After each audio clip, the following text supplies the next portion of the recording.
teman-teman, kami dari kelompok 5 ingin mempresentasikan hasil analisis kami mengenai analisis manajemen risiko pada studi kasus gangguan layanan perbankan pada Bank Syariah Indonesia.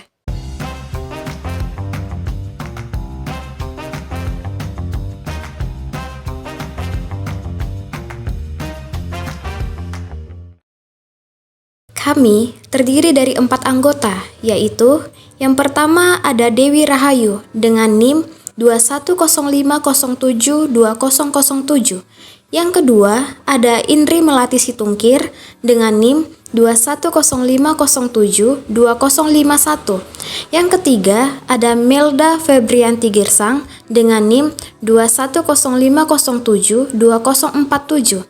Dan yang terakhir ada saya sendiri, Putri Rasmi Sinaga dengan NIM 2105072092. Sebelum kita memulai, saya ingin mengucapkan terima kasih atas waktu yang telah diberikan untuk mendengarkan presentasi kami.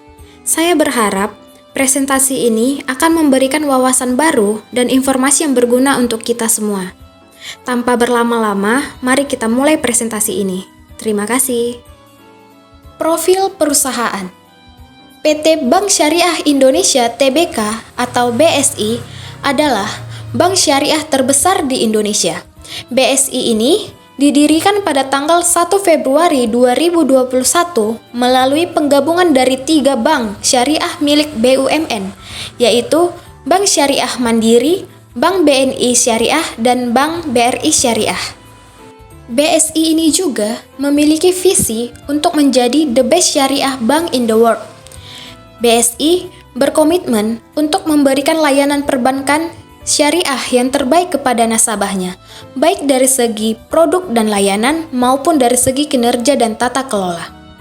BSI memiliki jaringan kantor yang tersebar di seluruh Indonesia dengan lebih dari 1.300 cabang dan 3.000 jaringan ATM. BSI juga memiliki jaringan internasional yang mencakup seperti negara Malaysia, Singapura, dan Brunei Darussalam. Selanjutnya ada latar belakang masalah. Gangguan layanan perbankan BSI terjadi pada tanggal 8 Mei 2023. Tepat pada hari tersebut, nasabah BSI mulai mengalami kendala dalam mengakses layanan perbankan, baik melalui ATM, mobile banking, maupun dari kantor cabangnya. BSI mengkonfirmasikan adanya gangguan layanan perbankan pada tanggal 9 Mei 2023 dan menyatakan bahwa mereka sedang melakukan investigasi. Dan selanjutnya, pada tanggal 10 Mei 2023, BSI mengungkapkan bahwa gangguan layanan perbankan disebabkan oleh serangan cyber berupa ransomware. Gangguan layanan perbankan tersebut kembali pulih pada tanggal 11 Mei 2023. Selanjutnya akan dijelaskan oleh teman saya. Saya Dewi Rahayu dengan NIM 2105072007 akan memaparkan mengenai tujuan dari menganalisis manajemen risiko pada studi kasus layanan perbankan BSI. Adapun tujuan utamanya yaitu memahami penyebab dan dampak gangguan layanan perbankan BSI, dan yang selanjutnya menentukan solusi terbaik untuk mencegah terjadinya gangguan layanan perbankan di masa mendatang. Selanjutnya saya akan memaparkan mengenai penyebab gangguan layanan perbankan BSI. Penyebab utama dari gangguan layanan perbankan BSI adalah adanya permasalahan pada sistem informasi BSI. Permasalahan tersebut diduga disebabkan oleh serangan cyber berupa ransomware. Ransomware sendiri adalah jenis malware yang mengekripsi data korban dan meminta tebusan untuk mengembalikannya. Selain itu, penyebab lain dari gangguan layanan perbankan BSI adalah kurangnya kesiapan BSI untuk menghadapi serangan cyber. Hal ini terlihat dari beberapa hal, antara lain, yang pertama, BSI tidak memiliki cadangan data yang memadai untuk memulihkan kembali layanan perbankannya. Selanjutnya, BSI tidak memiliki rencana darurat untuk mengatasi gangguan layanan perbankan yang disebabkan oleh serangan cyber. Dan yang terakhir, BSI tidak memiliki sistem keamanan yang memadai untuk melindungi sistem informasinya dari serangan cyber tersebut. Saya Melda Febrianti Girsang dengan NIM 210507247. Saya akan menjelaskan solusi terbaik untuk mencegah terjadinya gangguan layanan perbankan di masa mendatang.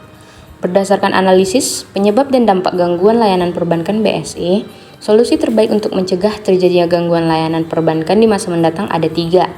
Pertama, meningkatkan efektivitas penerapan manajemen risiko. BSI perlu meningkatkan efektivitas penerapan manajemen risiko untuk mengurangi risiko serangan cyber. Hal ini dapat dilakukan dengan melakukan identifikasi risiko secara komprehensif dan sistematis, mengembangkan strategi mitigasi risiko yang efektif dan efisien, membangun sistem pelaporan risiko yang efektif, dan melakukan pelatihan dan sosialisasi manajemen risiko kepada seluruh karyawan. Yang kedua, meningkatkan keamanan cyber. BSI perlu meningkatkan keamanan cyber untuk melindungi sistemnya dari serangan cyber. Hal ini dapat dilakukan dengan melakukan investasi dalam teknologi keamanan cyber, menerapkan praktik keamanan cyber terbaik, dan meningkatkan kesadaran keamanan cyber karyawan. Yang ketiga, membangun hubungan yang baik dengan nasabah. BSI perlu membangun hubungan yang baik dengan nasabah untuk meningkatkan kepercayaan nasabah. Hal ini dapat dilakukan dengan memberikan layanan yang berkualitas, transparan, dan responsif terhadap kebutuhan nasabah. Selanjutnya yaitu analisis gangguan perbankan BSI. Berdasarkan hasil analisis, kasus gangguan layanan perbankan BSI termasuk ke dalam manajemen risiko operasional. Risiko operasional adalah risiko yang timbul dari proses internal, orang, sistem, atau kejadian eksternal. Risiko operasional dapat menyebabkan kerugian finansial, reputasi, dan gangguan operasional bagi bank. Dalam kasus BSI, gangguan layanan perbankan terjadi akibat 3 faktor utama, yaitu 1. Kelemahan sistem keamanan cyber, 2. Kurang optimalnya prosedur penanganan insiden, dan yang ketiga, kurang responsifnya manajemen terhadap insiden. Ketiga faktor tersebut dapat dikategorikan sebagai risiko operasional. Risiko operasional dapat disebabkan oleh berbagai faktor, seperti kesalahan manusia, seperti kelalaian karyawan, kesalahan sistem, atau kegagalan perangkat keras. Yang kedua yaitu kejadian alam seperti bencana alam, kebakaran, atau banjir. Yang ketiga ada kejadian eksternal seperti serangan cyber, sabotase, atau kerusuhan. Dengan demikian, kasus gangguan layanan perbankan BSI merupakan salah satu contoh dari manajemen risiko operasional. Dampak gangguan layanan perbankan BSI ada 3, yaitu 1. Kerugian finansial. Gangguan layanan perbankan BSI menyebabkan BSI mengalami kerugian finansial, baik bagi BSI maupun nasabahnya. Bagi BSI, kerugian finansial tersebut dapat berupa biaya untuk memulihkan sistem, biaya untuk membayar tebusan, dan biaya lain-lain yang timbul akibat gangguan layanan perbankan. Bagi nasabah, kerugian finansial tersebut dapat berupa biaya untuk melakukan transaksi di luar jaringan BSI, biaya untuk mengganti data yang hilang, dan potensi kerugian finansial lainnya. Yang kedua, penurunan kepercayaan nasabah. Gangguan layanan perbankan BSI dapat menyebabkan penurunan kepercayaan nasabah terhadap BSI. Hal ini disebabkan karena nasabah merasa tidak dapat mengandalkan BSI untuk menyediakan layanan perbankan yang andal dan aman. Penurunan kepercayaan nasabah dapat berdampak negatif bagi BSI, seperti berkurangnya jumlah nasabah, berkurangnya pendapatan, dan meningkatkan biaya operasional. Yang ketiga, gangguan operasional. Gangguan layanan perbankan BSI dapat menyebabkan gangguan operasional bagi BSI. Hal ini disebabkan karena BSI tidak dapat melayani nasabahnya secara normal. Gangguan operasional dapat berdampak negatif bagi BSI seperti berkurangnya produktivitas, meningkatkan biaya operasional, dan kehilangan kesempatan bisnis. Sebagai penutup, dari studi kasus gangguan layanan perbankan BSI dapat memberikan pelajaran berharga bagi organisasi lain dalam meningkatkan efektivitas penerapan manajemen risiko dan keamanan cyber. Dengan menerapkan solusi terbaik yang telah dibahas, organisasi dapat mengurangi atau meminimalkan risiko terjadi gangguan layanan perbankan di masa mendatang.